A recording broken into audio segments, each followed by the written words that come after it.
Howdy, it's Keanu Rodriguez, and so I'll be doing my book report on the Search for Significance book. I've read it. Number one, it's a pretty good book. So the main thesis of the book, or like the main idea of this book, is basically trying to take like what you think is like your own self-worth. So for example, like getting approval or being task driven, and just like putting it in the wrong places, like your self-worth. But then it gives you like responses how God says, how you're viewed as your own self-worth. So like I know one part of the book, it's like, sorry, give me a second. So like, okay, for an example, like I know this is like chapter 1. Sorry. It goes on like the chapter is about like the light comes on. So basically it's kind of like shining a light on like how people like get their like significance, or like why they are like going after. And so, but for this chapter, the only thing that like stood out to me was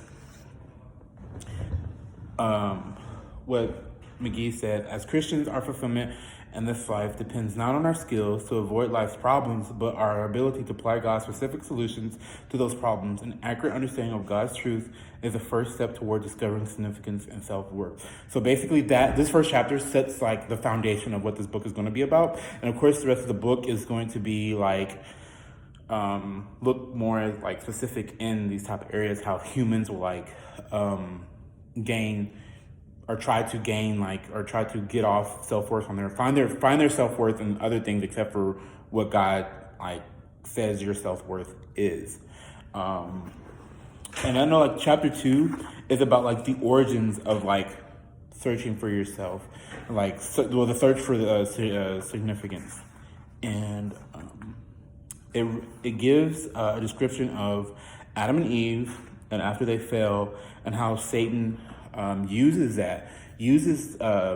manipulation to try to like not just like defile like the self-worth that God has given you. Hope this makes sense, Dr. Hayes. But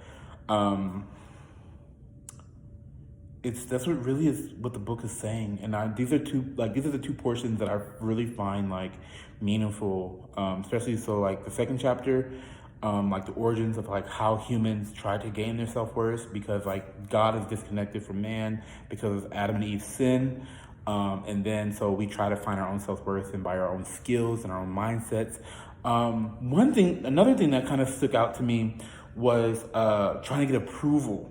And I know the author of this book titled this chapter The Approval Addict. So trying to get approval by people, and also that goes into like fear of rejection. And personally, like me, like I know for me that kind of stands out, because like I know for me, especially when I was younger, and especially like middle school, I always wanted to be get approval from someone, whether it be my teacher, my classmates, my peers, superiors, or whatever. I always wanted approval, and I know, and that's how I get, like, honestly, that's how I thrive to get my own self-worth. And he goes in to tell like the effects if you do that, and like how it can like lead to damaging things. I know one section of it is anger, resentment, and hostility, is because usually that's our first response when we get rejected, because we're not getting approval from people. At the same time, I know Apostle Paul says, am I trying to get approved by man, or am I trying to be proved by God? And so that's one like scripture that kind of set in my heart, was like, I should not search for approval by man, but search for approval by God. And how do I get approved by God? Is just simply believing and trusting in Jesus Christ as my Lord and Savior, for him who died on the cross. So I really recommend this book, The Search for Significance. It's a really good book. Thank you, Dr. Hayes, for me allowing me to do this project. Thank you so much again, and God bless.